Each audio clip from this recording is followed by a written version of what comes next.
사이소리 현상과 사이시어 표기에 대해 많이 들어보셨을 겁니다. 이 중 사이시어 표기는 어문 규범에 명시되어 있어 크게 이견이 없지만 사이소리 현상은 여러 사람들에 의해 다양한 방식으로 설명되고 있기 때문에 명확히 공부하기가 어려웠을 겁니다. 이번 영상에서는 음운 변동으로서 사이소리 현상에 대해 다음 네 가지 질문을 바탕으로 정리해 보도록 하겠습니다. 사이소리 현상이 다양하게 설명되고 있는 이유는 학자들의 의견이 갈리는 부분이기 때문입니다. 하지만 수능에 출제가 된다면 90% 이상은 지금 제가 설명하는 방식으로 출제될 겁니다. 다양한 의견 중에 대세의 의견은 분명히 존재하니까요. 만약 제가 하는 방식과 다른 설명을 하는 분이 있다면 어떤 근거를 가지고 그렇게 설명하는지 확인해 보시기 바랍니다. 첫 번째로 사이소리 현상은 전부 첨가에 들어간다부터 보겠습니다. 결론부터 말씀드리면 아닙니다. 사이소리 현상에는 첨가 외에 교체도 있습니다. 사이소리 현상은 전부 첨가라고 하는 설명은 2009 개정 교과서에 반영되었던 의견과 관련되어 있습니다. 여기 보면 2009 개정 독서문법 교과서 일부분을 가지고 왔습니다. 여기에 보시면 밤길과 같은 예시를 첨가로 설명하고 있습니다. 사이소리가 첨가되어 여기 첨가란 말이 명시되어 있죠. 된소리로 발음된다. 근데 현재 관점에서 본다면 밤길은 첨가가 아니라 교체입니다. 그래서 사이소리 현상에는 밤길과 같은 교체 현상도 있는 거죠. 여기에 반영되었던 이 첨가로 보는 관점은 시옷이나 디귿이 첨가되었다고 보는 관점인데 현재 고등학교 수준에서는 시옷 첨가나 디귿 첨가는 다뤄지지 않고 있습니다. 그래서 여기에 반영된 시옷 첨가에 대해서는 뒤에서 간략하게 확인해 보도록 하겠습니다. 두 번째 질문 가겠습니다. 봄비는 쌀소리 현상일까요? 아니면 경음화일까요? 봄비는 쌀소리 현상도 맞고 경음화 현상도 맞습니다. 여기 개념을 보시면 쌀소리 현상은 합성 명사를 형성할 때 그 구성 요소들이 의미 관계가 시간이나 장소, 용도, 기온이나 소유주일 때 나타나는 현상입니다. 그래서 봄비 같은 경우에는 봄과 비가 결합한 합성 명사에 해당하는 거죠. 그리고 둘의 의미 관계를 보면 봄이 비가 내린 시간의 의미를 가지기 때문에 구성 요소의 의미 관계도 조건을 충족합니다. 따라서 사이소리 현상이 맞습니다. 그리고 여기 비의 비읍이 B가 되었기 때문에 얘는 경음화 현상도 맞는 거죠.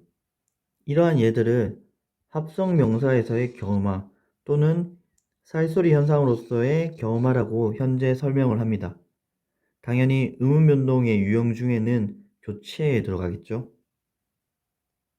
세 번째로 솜니불, 잇몸의 니은 첨가는 사이소리 현상일까요? 여기서 보시는 것처럼 사이소리 현상 중에는 니은 첨가 현상도 있습니다. 다만 여기서 말하는 니은 첨가는 여러분들이 흔히 배웠던 니은 첨가라는 음운 변동과는 다릅니다. 여러분들이 배운 니은 첨가는 앞말이 자음이고 뒷말이 모음이나 반모음이일 때 나타나는 음운 변동입니다. 사이소리 현상으로서의 니은 첨가는 여기에 나오는 것처럼 합성 명사를 만들 때 니은이 첨가되거나 니은이 첨가되는 현상입니다. 국어에는 두 가지 종류의 니은 첨가 현상이 존재합니다. 여기 왼쪽의 니은 첨가는 여러분들 흔히 배웠던 대표적인 니은 첨가 현상이죠. 이 왼쪽의 니은 첨가 현상은 적용 범위에서 보시는 것처럼 합성어가 아닌 경우에도 나타나기 때문에 오른쪽에 있는 합성 명사에서 나타나는 사이소리 현상으로서의 니은 첨가와는 다릅니다. 즉 왼쪽의 니은 첨가는 사이소리 현상이 아닌 거죠. 간혹 솜니불을 사이소리 현상이라고 설명하는 분들이 있는데 솜니불이 합성어라고 해도 여기 보시는 것처럼 적용 환경이 앞말이 모음이고 뒷말이 비음일 때 나타나는 사이소리 현상으로서의 니은 첨가에 해당되지 않습니다. 솜니불은 사이소리 현상이 아닌 거죠. 결과적으로 같은 니은이 첨가된 현상이라고 해도 이와 몸이 결합하는 과정에서 니은 소리가 덧난 잇몸의 경우에는 오른쪽에 있는 사이소리 현상으로서의 니은 첨가에 해당합니다. 즉 잇몸은 사이소리 현상이라는 거죠.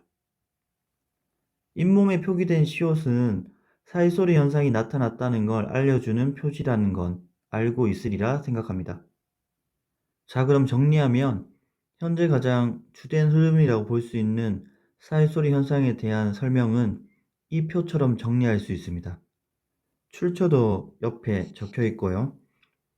대세인 만큼 최근 교과서나 수능 연계 교재에도 반영되어 있습니다. 어떻게 반영되어 있는지 간략히 확인해 보도록 하겠습니다. 2015 개정 언어와 매체 교과서를 보겠습니다. 여기를 보면 사이소리 현상을 크게 두 가지로 구분하고 있다고 나와 있고, 하나는 합성 명사에서 일어나는 경우마, 그리고 두 번째는 니은 첨가 현상이라고 말하고 있습니다. 그리고 이 니은 첨가 현상이 사이소리 현상으로서의 니은 첨가라고 이렇게 적혀 있고, 기존의 니은 첨가와는 구분해서 설명하고 있습니다. 자, 다음으로 수능 연계 교재에는 사이소리 현상이 어떻게 나와 있는지 보겠습니다. 2022학년도 수능 완성을 보면 사이소리 현상은 두 가지 음 변동을 아울러 이룬다. 하나는 경음화, 다른 하나는 니은 혹은 니은 소리의 첨가라고 제가 설명한 것처럼 나와 있죠. 그리고 앞과 뒤의 의미 관계에 대해서 연관이 있을 때 나타난다는 것도 나와 있습니다. 그리고 같은 연도 2022학년도 수능 특강을 보면 똑같이 선행 요소와 후행 요소에 이러한 의미 관계가 있을 때 사이소리 현상이 나타난다는 거 문제로 나와 있습니다. 자, 확인한 것처럼 사이소리 현상이 수능에 출제가 된다면 제가 설명한 관점에서 출제될 가능성이 높다는 걸 확인할 수 있겠죠?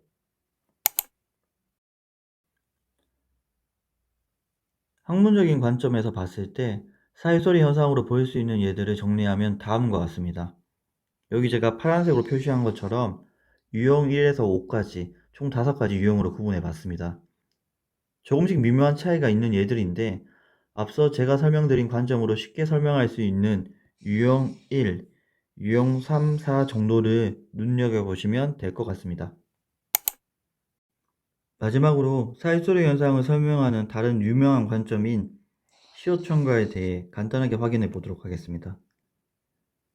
여기 봄과 비가 만나 봄비가 되는 예시가 있는데, 얘 같은 경우에는 제가 설명했던 방식으로 본다면 얘는 사이소리 현상으로서의 경음화 현상이고 결과적으로 교체에 들어갑니다.